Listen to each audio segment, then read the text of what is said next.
mainstream economics has very little time for it, because mainstream economics does not even enter into the question of social reproduction. And yet, without social reproduction, what mainstream economics mainly studies is production. There could be no production. And yet they have no theory of social reproduction at all.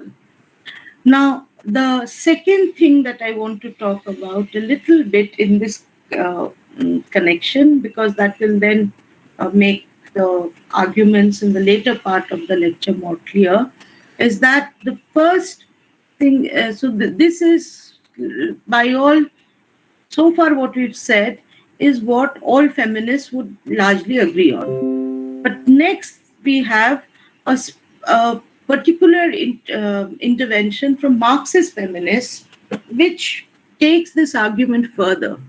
Because those of you who have done an elementary Marxism course in your syllabus must be knowing, as you said, political science and sociology, I'm sure you are exposed to some amount of that Marxism, that Marx talked about.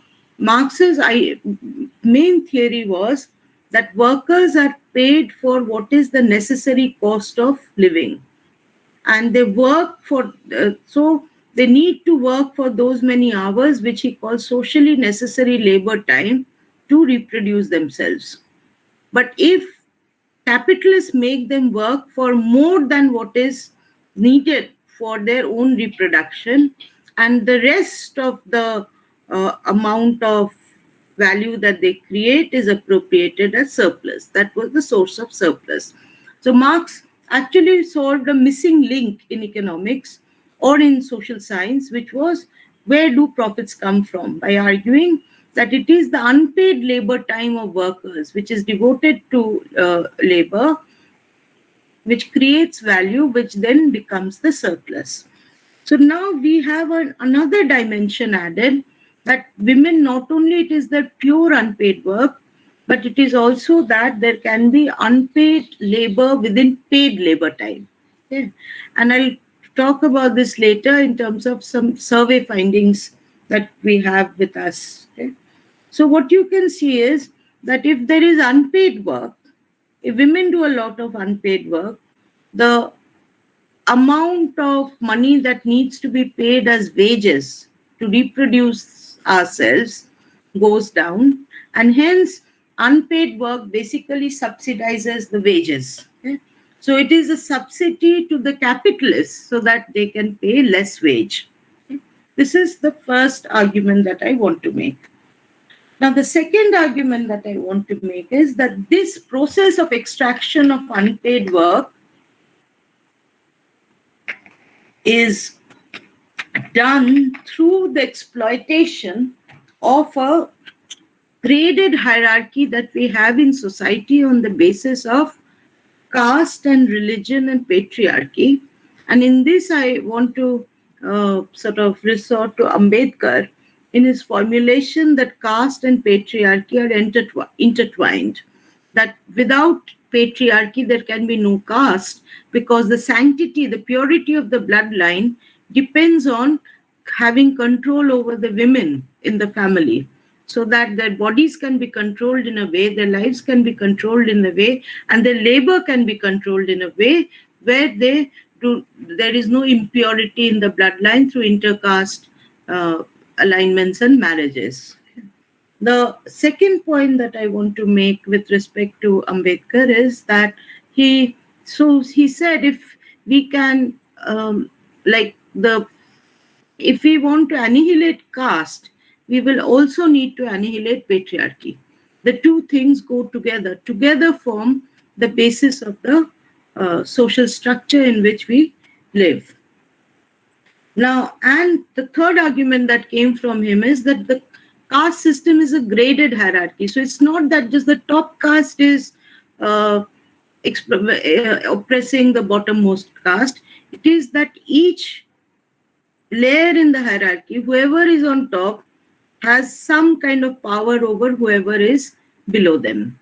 And this has been theorized in various ways. Gopal Guru says it's the power to humiliate, that you can humiliate whoever is below you in the caste system. So each of us are implicated in that. But what I argue is that, and the other ways of seeing it, there are other ways of seeing it is also, but one of the things that is missed out in the existing literature is that it creates a command, a power to command unpaid labor. And this is something, this caste system. So each of us, so when your domestic help is in your house and you pay her for certain chores, but then you ask her to do this or that or the other, and this power to command unpaid labor comes to you from your social status, which is defined by your class, caste, and your gender. Now, so essentially, family, the institution within which all this plays out, is a unit of social reproduction, but it is also a site of production.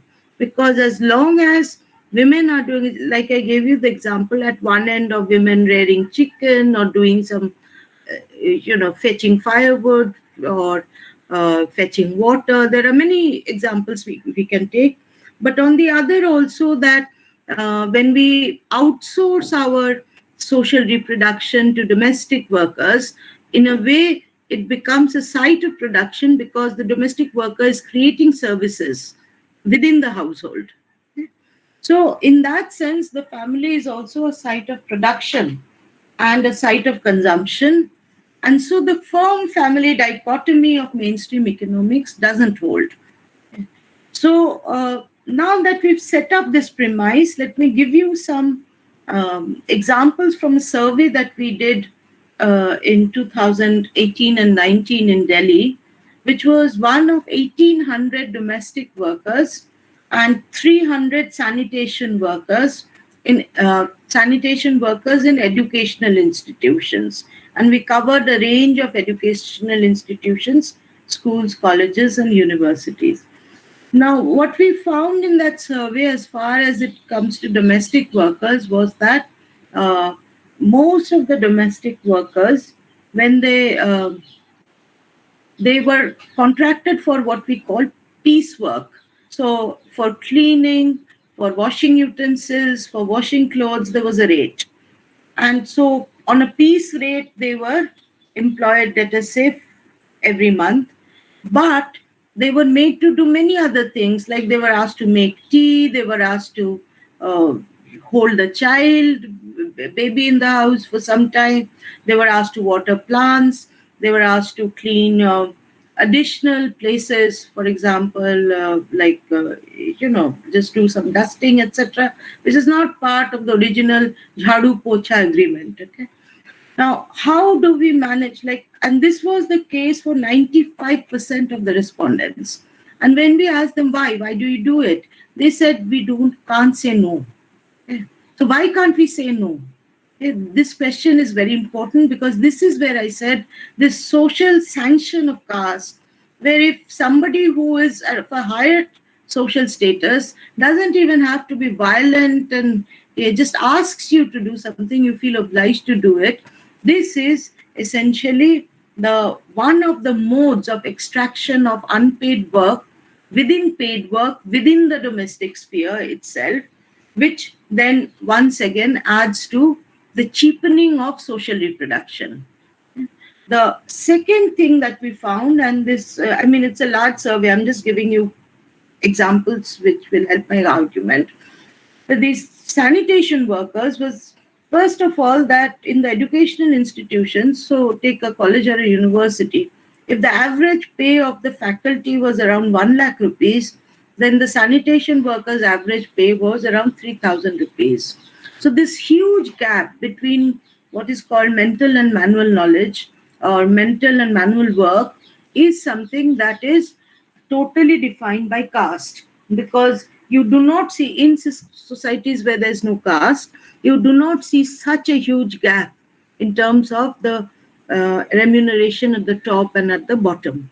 So once again, caste structures not only the social hierarchy, it structures the economic labor hierarchy in terms of the remuneration that is given to different kinds of workers.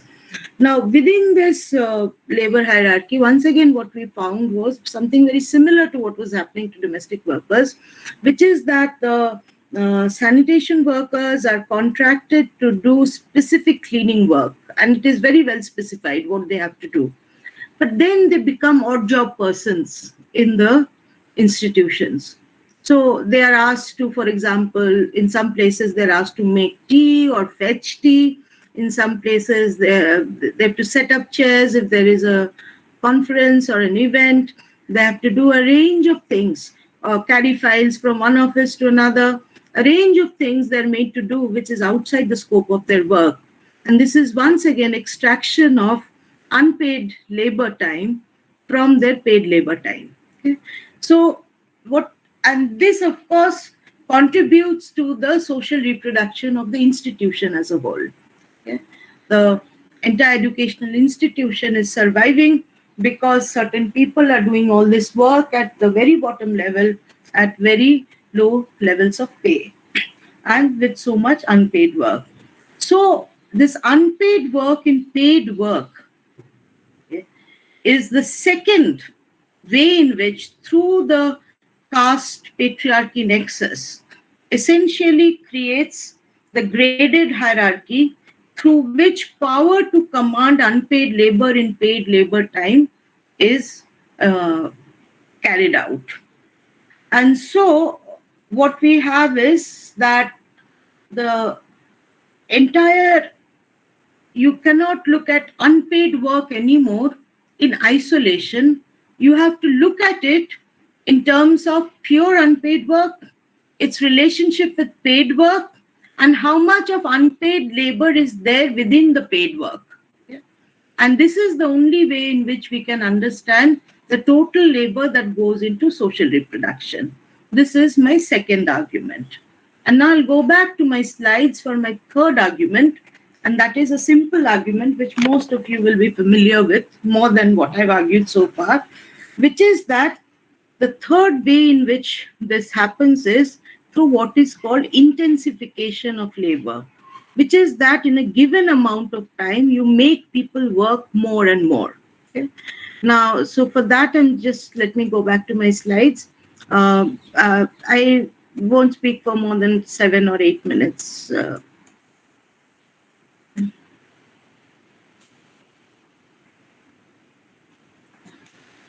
So one of the things that is important to remember in this regard is that people often talk about low women's labor force participation in India.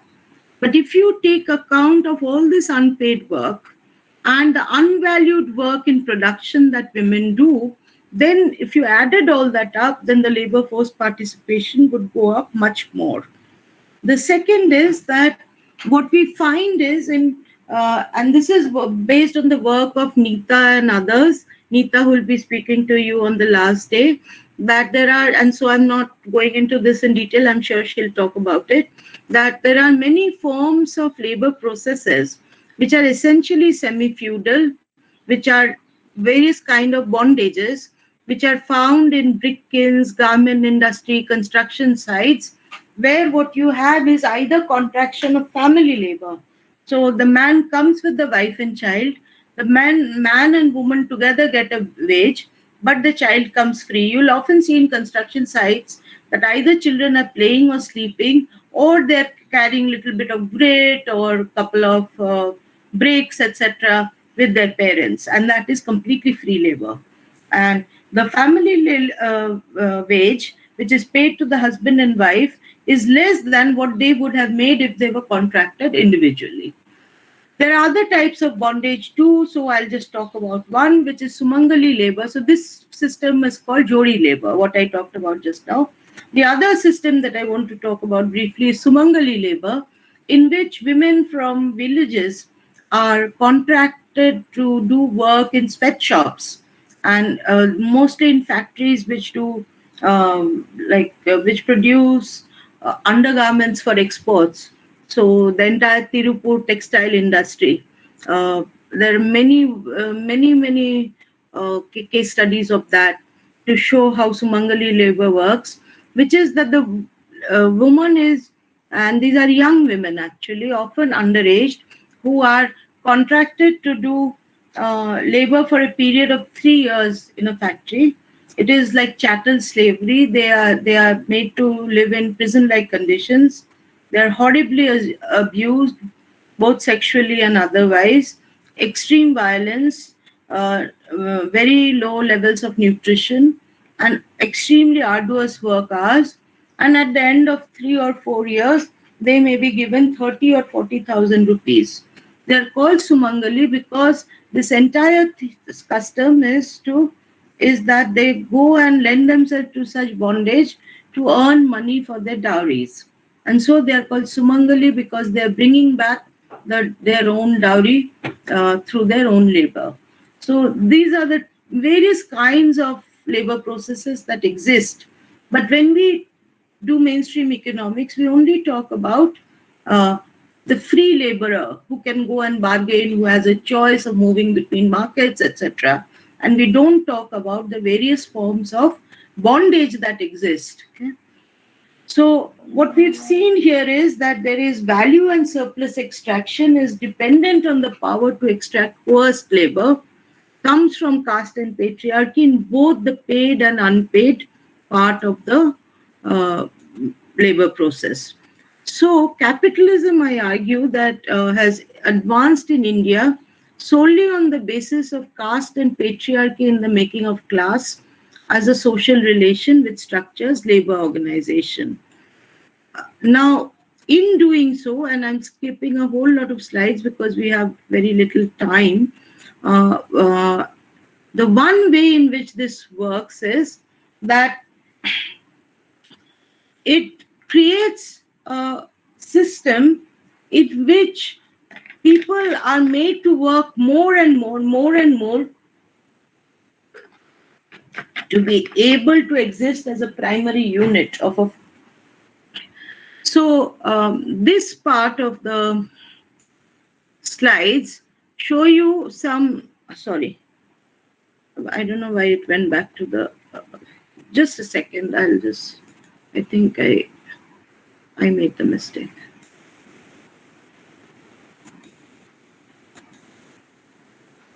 Okay, so I want to show you some evidence from the census data, which essentially shows us what has been happening in terms of this intensification of work. So in the census, main workers are those who work for more than 6 months, 180 days in a year. And marginal worker is someone who works for less than 6 months. Now, if you are working for less than 6 months, then of course for the rest of the year, you will have to have some kind of savings to be able to tide over the time when you don't have work.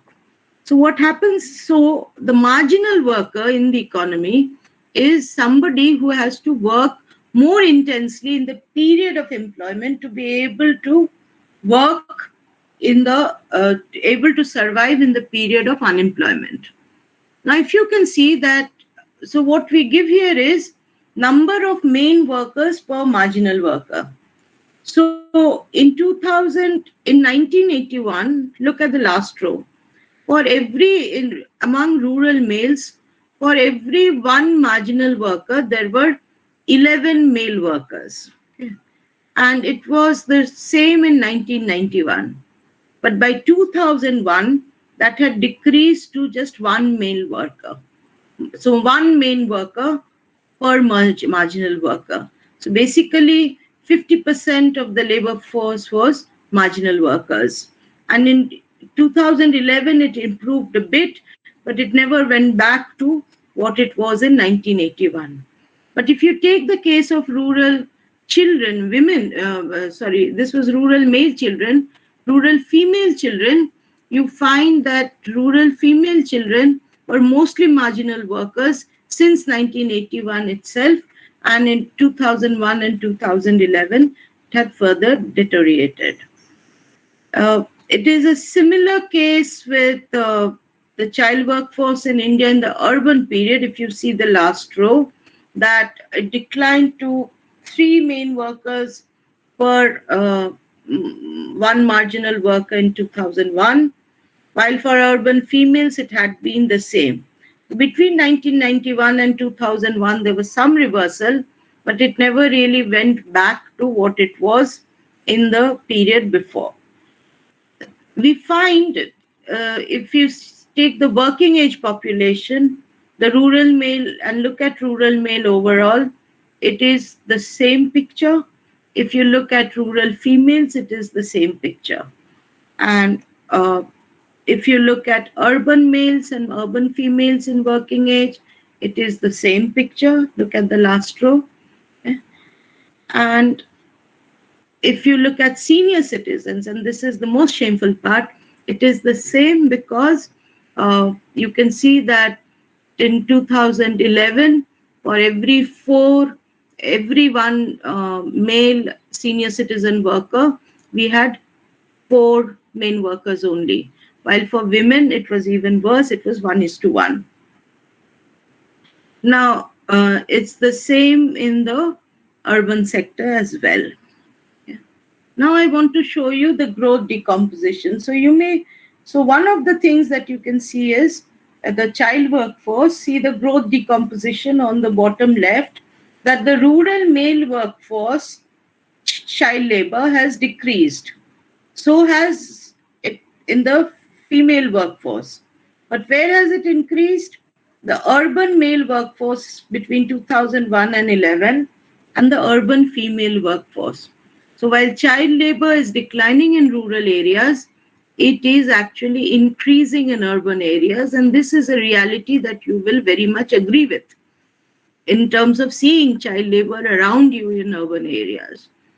Then if you look at the working age workforce, we find the same thing. It is very alarming that the rural male workforce and the rural female workforce growth has declined in the last 2001 to 2011, while the urban male workforce and the urban female workforce has grown, and the urban female workforce has grown at a faster rate. Lastly, what I want to show you is that senior citizens across rural and urban India are working. Across rural and urban India are working. So the 2001 to 2011, they all show positive growth rates. So this means there is a story out of this. The story is the following, that women, like child labor and working age labor, is migrating from rural to urban areas. They are working more in marginal situations, and hence basically doing more intense work so that they can survive the periods of distress and unemployment. On the other hand, senior citizens across rural and urban areas, because of lack of social security and family security, are having to work, and they're joining the labor force at a higher rate than the working labor force, and they are working both in rural and urban areas as marginal workers. So essentially, the entire economy is being transformed into and dependent on the labor of marginal workers. Marginal workers are people who work much more intensely to be able to survive, as I said, periods of insecurity. So basically, the wage depression in India works through 3 ways. The first, as I had said, was the pure unpaid work. The second is the link between unpaid labor and paid labor through caste and patriarchy and semi-feudal labor regimes. And the third and the most vital, and where we link the production economy to the reproduction economy, is the case of the intensification of work, which is also called shadow work, because this is not counted for. So all of this together, combining these with ways of controlling labor on the basis of patriarchy, religion, and caste identity, which is becoming common now, appeals to feudal patriarchy in the name of tradition, controlling women's lives and bodies through sort of honor killings and other forms, khap panchayats. And finally, the bogey of curbing and denying security of citizenship rights to Muslims, Christians, and Dalits. by both direct coercion, expropriation, and violence, lynchings, displacement, beating up, okay, or also using indirect modes of labor control, because if you lynch somebody, you have automatically created fear in the entire community, and basically this leads to often more insecurity and more displacement. And so what happens is that such people then become, apart from the social implications, then become so insecure that they can be easily coerced into working for much lower than average wages. Okay? They'll do any work they can find because they're displaced from one place to another. And so what happens is the system finds various ways to basically make labor cheaper and cheaper and cheaper. Now, often this is seen through the social exclusion kind of paradigm, but it is not exclusion. I would argue that it is adverse structural inclusion to maintain labor cheapening. This entire edifice of the hierarchy has to be maintained to sort of maintain the process of labor cheapening. And so, what we see is that the process of labor cheapening has brought India to a situation where we are, for every 10 rupees of value that we produce on an average in the organized sector of the economy, just 18 paisa goes to labor. So, can labor be any cheaper than this? Can we keep relying on shifting of burden of social reproduction to unpaid work and unpaid work within paid work and intensification of work? Or do we need a structural break in the production-reproduction relationship based on labor cheapening for profits? I'll leave you with this question, and I'll end my what I have to say here so that we can now have a discussion.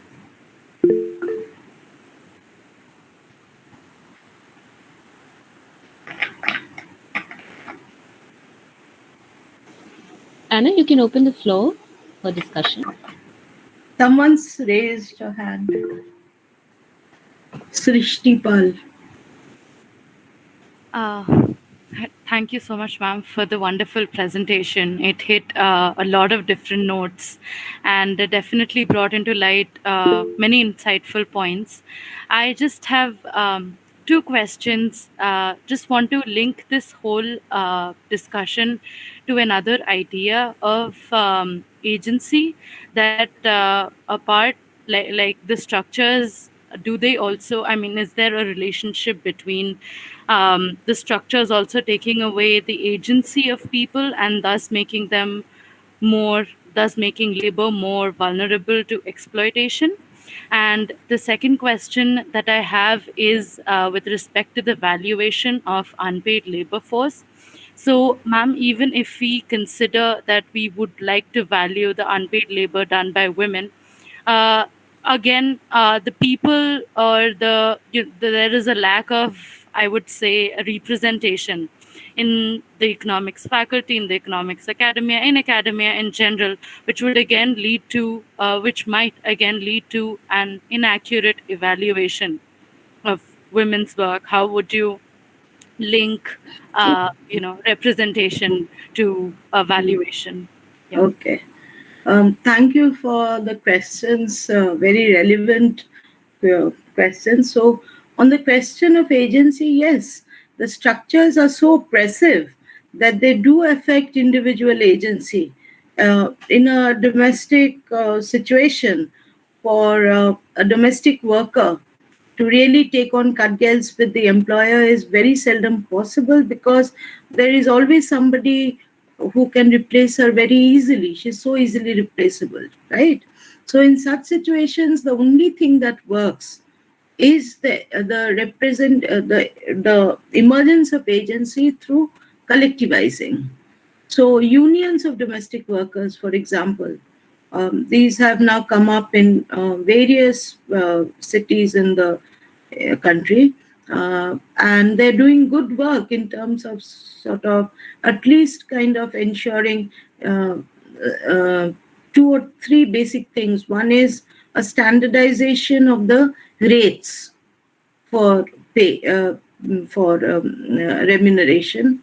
The second is like they stand together in solidarity if there is abuse or violence, or and that can also be sexual abuse and violence.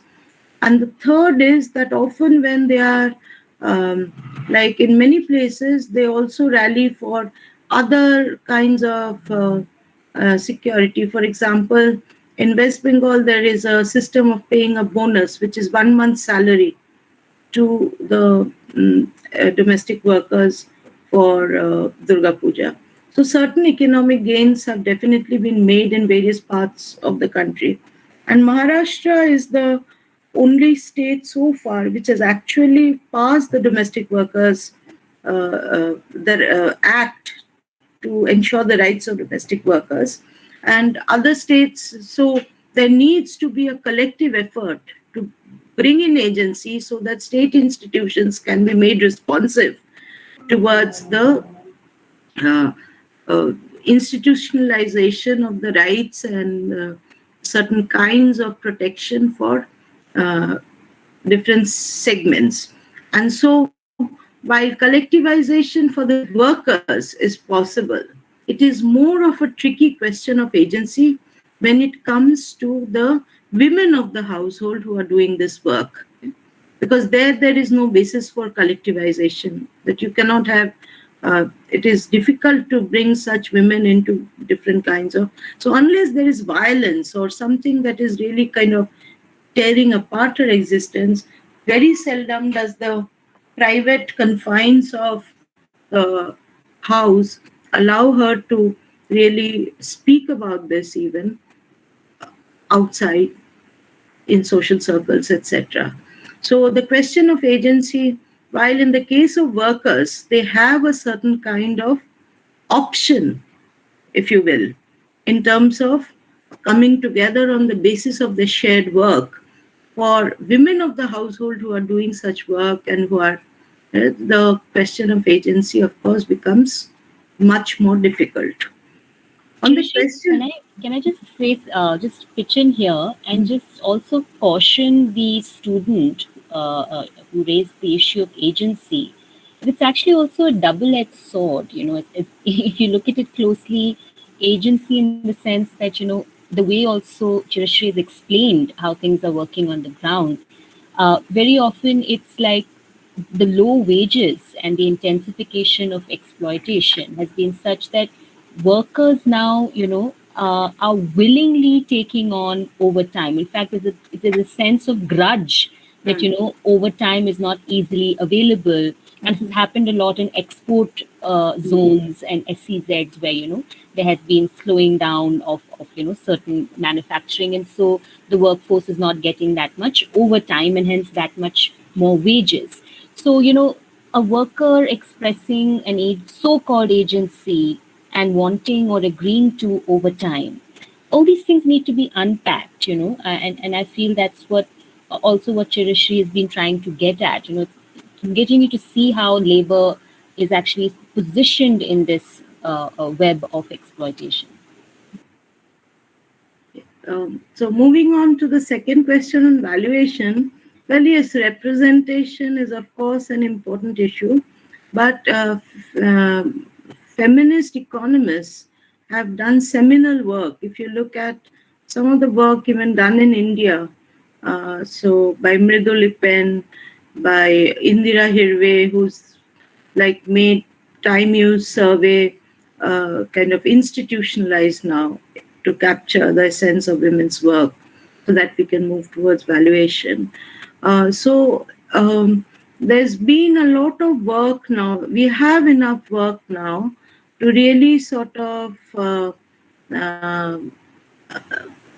move towards an idea of how much undervalued women's labor is. That doesn't need, I mean, further work can always go on, but we do not need any more, reiteration is not needed for the argument to be made. But this is a systemic and structural question. See, there are two ways in which this has been argued for. One is is, of course, like you will see that most feminist families, etc., the work is distributed among members of the family, irrespective of gender. So the men in the family or the other people in the family, or people of different genders in the family, basically take on the work.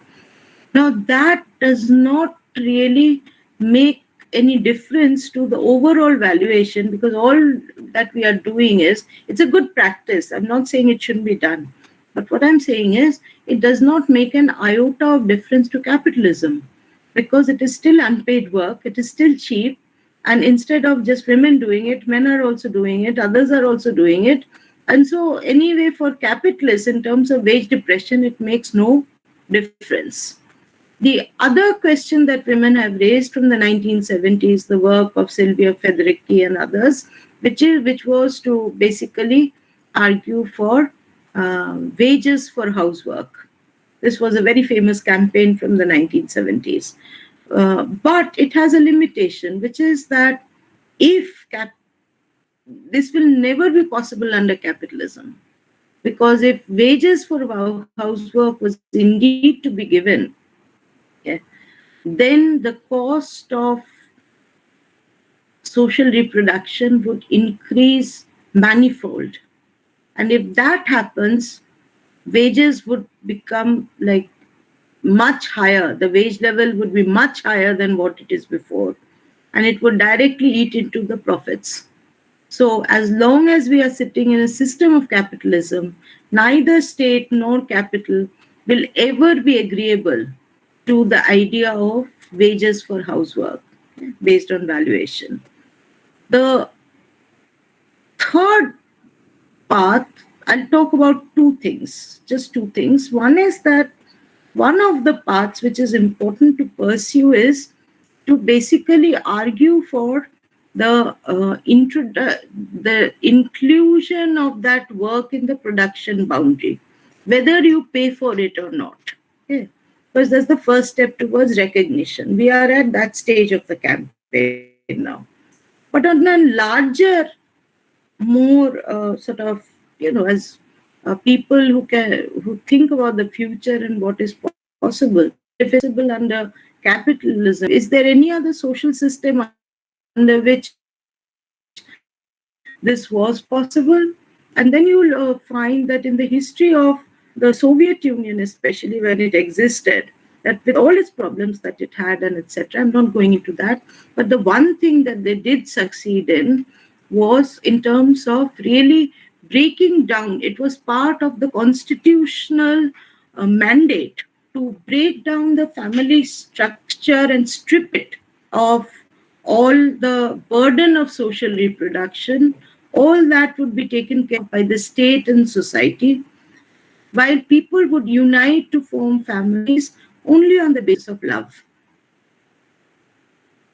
There would be no compulsion of property or relations or social reproduction. The state would take care of health, food, housing, clothing, etc.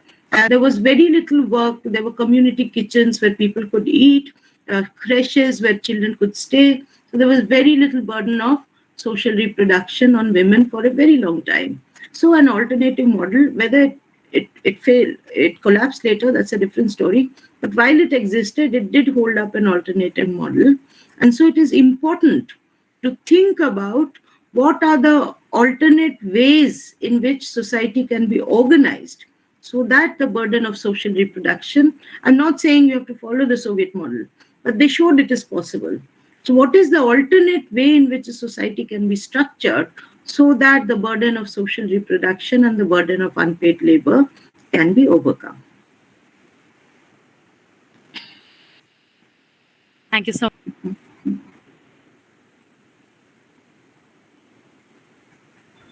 Ma'am? Yes, please. Yeah.